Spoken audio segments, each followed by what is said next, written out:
Jump. Don't think.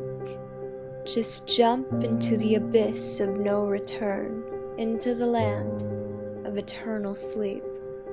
1, 2, 3. Jump.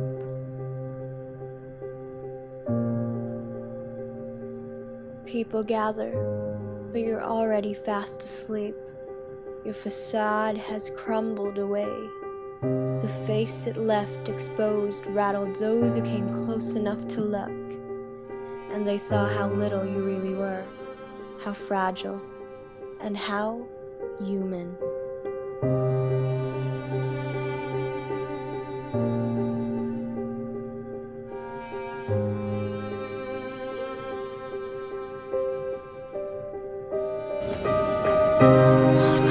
Oh my God!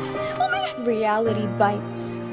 It severs all and every tongue, and from then on, no word, no sentiment, nothing ever comes out right anymore, if anything ever comes out at all. And in the middle of things, you start to remember.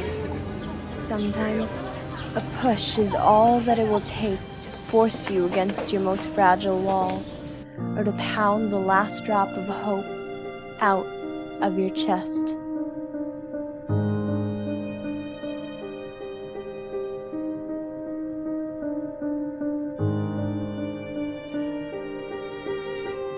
Other times, simple, even petty misunderstandings can mean all the difference between quiet mornings and hazy afternoons. You're reminded of how fickle things can be, of how quick ties and relations can be severed at their roots.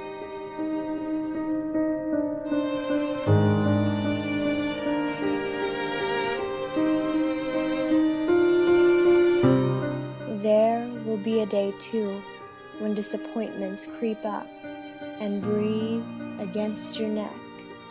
A day when you find yourself caught up in a storm of expectations you can't escape from.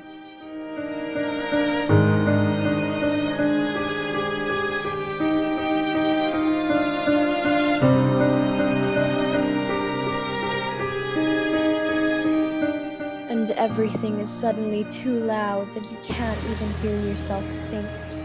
Your vision is a blur. You taste bile from the back of your throat. You feel the pounding of your heart, and you snap.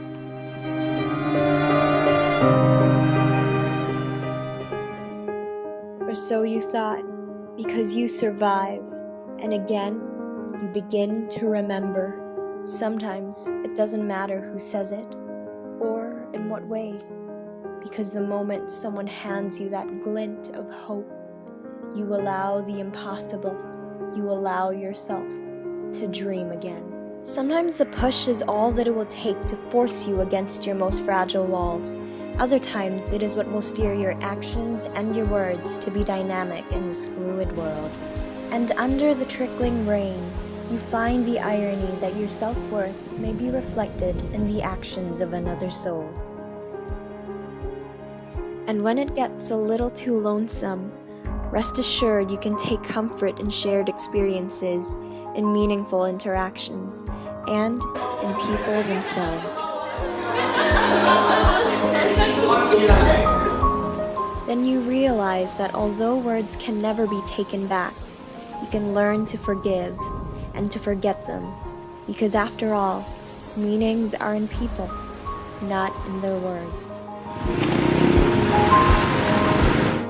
And in mending relationships, you know that it's important that you act how the ideal version of you would, for both your sakes. Finally, you're okay. You forget why you even thought of jumping in the first place. And you just know that everyone ought to finish their stories just as triumphantly. So you share your own. And that is why you jump again, but this time into the right direction.